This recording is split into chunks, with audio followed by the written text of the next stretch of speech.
Hello and welcome to the channel. My name is Annalisa, and today I am working on my first alcohol marker piece. Now, as I was doing my research to figure out how to use these markers, I first looked up what sort of paper I should use in case, like with my watercolors, I need to have special paper and things like that. So the first video I found said that as long as I didn't use watercolor paper or mixed media paper, which were made to absorb a lot of liquid and so would sap all the ink out of my markers, I could use sketchbook paper, marker paper, whatever other kind of paper I wanted, and it'd be fine.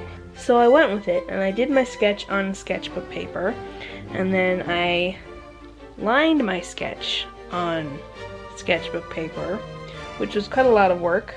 And then I got a comment from Carrie Woodhouse on my haul and she said that she really didn't appreciate alcohol markers until she used them on bleed-proof marker paper. And so I was like, oh, this might not work as well as I have planned. And then, as I was sitting down to actually use the markers on this piece, I went and watched some tutorials by Draw with Jazza. But he said that he always uses, I believe it's called blending card or something like that. And that if you use other things like sketchbook paper, those are actually some of the worst things because they will absorb all of the ink and the ink will be dry and then it won't let you blend, which is one of the primary pros of using alcohol markers, is that you can blend them once they're on the page. So at this point I was like, oh drat, this is not gonna work. But I started off anyway, and I used yet another tutorial to work on the skin tone for this character. I've never done skin tones along with everything else in Copic markers, and the skin and the face particularly are the parts that you particularly don't want to mess up on.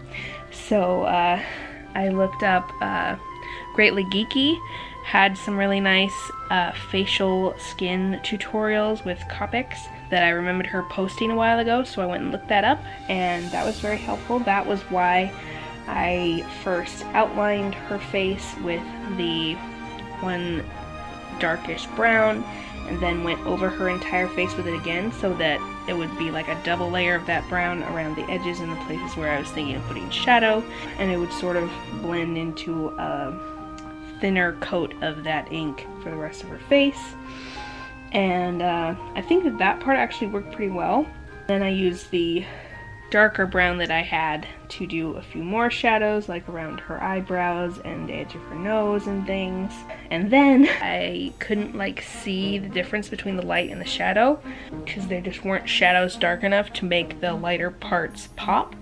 And so then I remembered that I had seen on Twitter someone talking about how when you are doing art of black people's faces, it is especially important to get the highlights right, and that their faces aren't so much defined by shadow like white people's faces are, or other lighter skinned people. Their faces are more defined by where the light hits and how the light reflects off their faces. And so I decided to calm down and not freak out that the face was terrible, that I would make it look defined with my highlights later using my gel pens. And so then I started working on the dress, basically just using every different color of pink marker that I had, which, you know, out of the number of markers that I have, to have 4 different types of pink, I appreciated that. Although one thing that was weird was that some of the colors were spot on to what the cap color was, and some of them were totally different. Like the middle of her skirt which is the same marker that I used for her bodice, the marker cap is very much a blue tone pink, whereas the ink that actually came out is very much a peach tone pink. So that was very unexpected. So this particular brand, Firefly alcohol markers, it can be hard to predict what color you're going to get from the cap.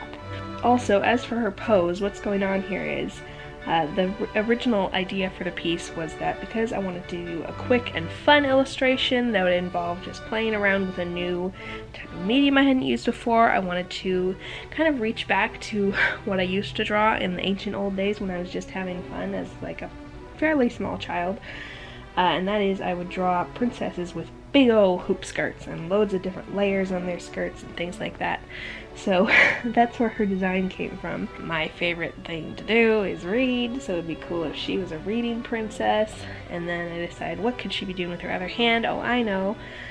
The other thing I really like that are cool are masquerade masks.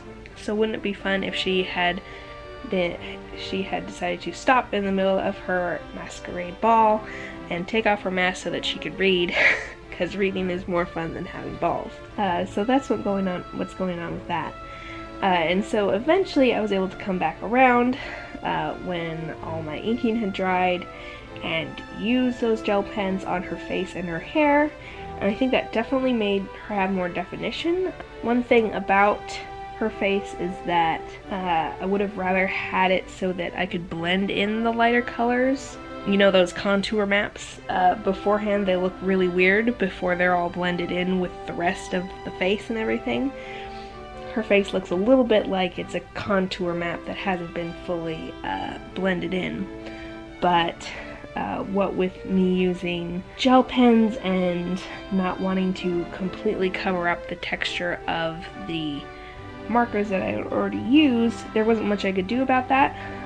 But I do think that overall it looks fairly good if you interpret the planes of her face as like a stylized, this is how it's supposed to look thing, instead of that it's an accident. And then about using the markers on this paper, as predicted by Jazza, they did not blend much at all.